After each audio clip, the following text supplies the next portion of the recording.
La ruta comença al despoblat de Castelló, on s'arriba per una carretera molt estreta, però asfaltada des de la proximitat de Masboquera.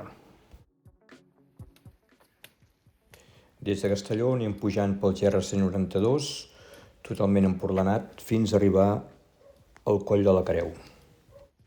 Mentre anem pujant podem veure el despoblat de Castelló i també veurem la Serra de Llevaria amb el seu cavall Bernat, el Mont Redon, la Miranda, etc.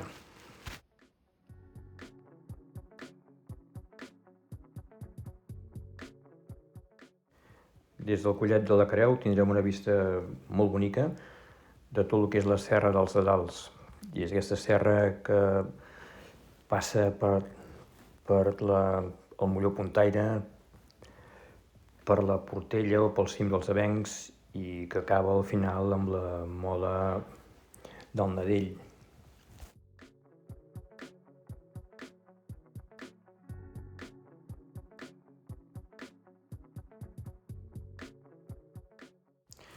Des del Collet de la Creu continuarem pel GR192 i passarem per un punt ben curiós, que és un turó envoltat de bancals fets en pedra seca, que sembla mentida que allà s'hi pogués cultivar alguna cosa.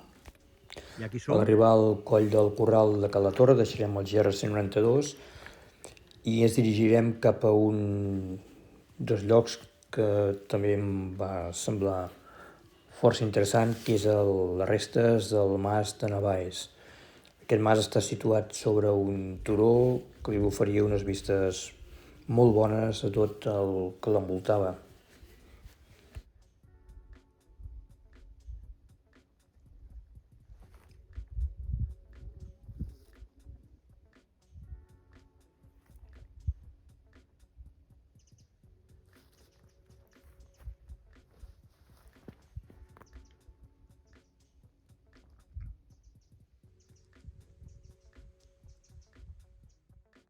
Passat el Mas de Navaes ens dirigim cap al Grauet de Navaes.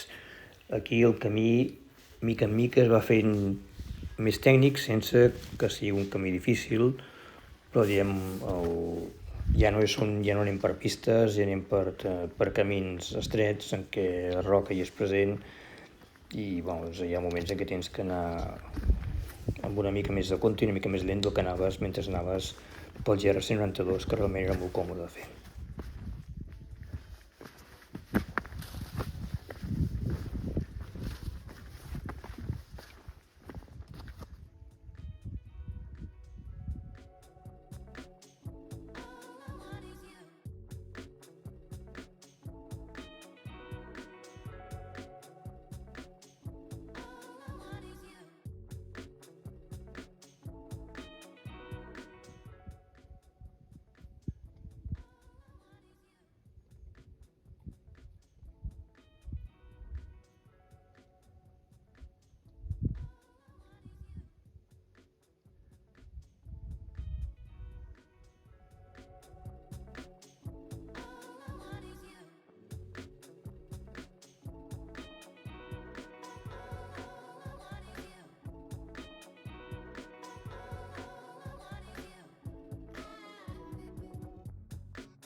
Anem avançant per un corriol, de fet sembla que és el PRC 91, el camí que estem seguint.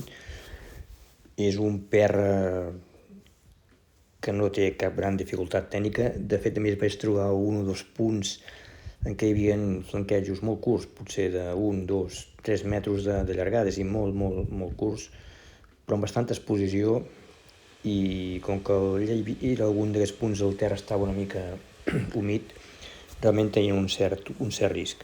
Entenc que en sec són més fàcils de passar. I pel de més doncs, anàvem caminant per una zona molt feréstega, plena d'unes agulletes en formes realment molt curioses, molt entretingudes, molt boniques de veure.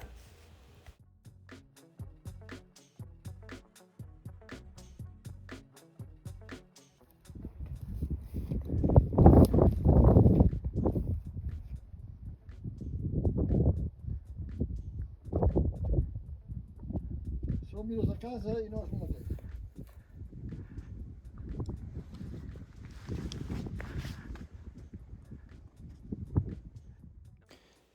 vam enfilar un petit turonet amb una grimpada i desgrimpada no excessivament complicada, sobretot si està sec el terreny, per contemplar millor la zona aquesta per la que estàvem passant.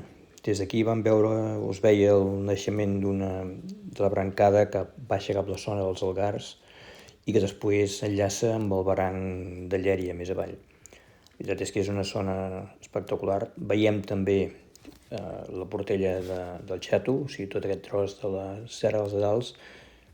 Veiem també el Molló Puntaire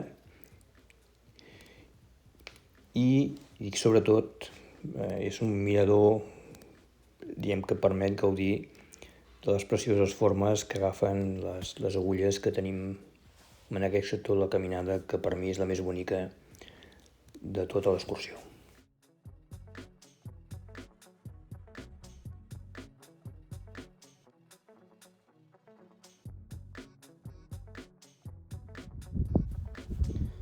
Aquestes són les vistes que ofereix el Molló Puntaire.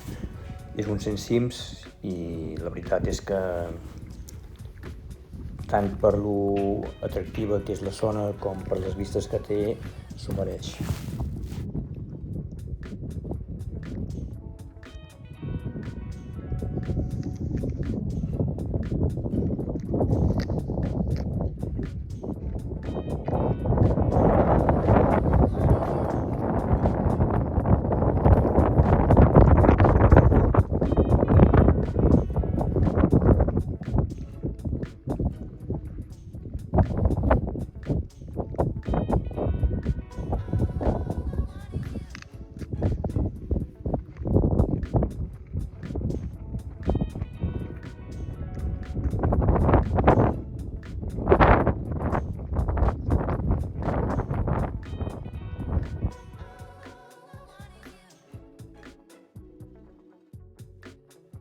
Dirigint-nos cap a la Portella del Xato per un sender que se segueix normalment bé i amb bastanta comoditat. Perquè toca el sol. Seguim gaudint de les formes que tenen les roques, les agulles, El que volia veure. i vam passar almenys per dues foradades més, de les que no sabia que existien en aquesta zona.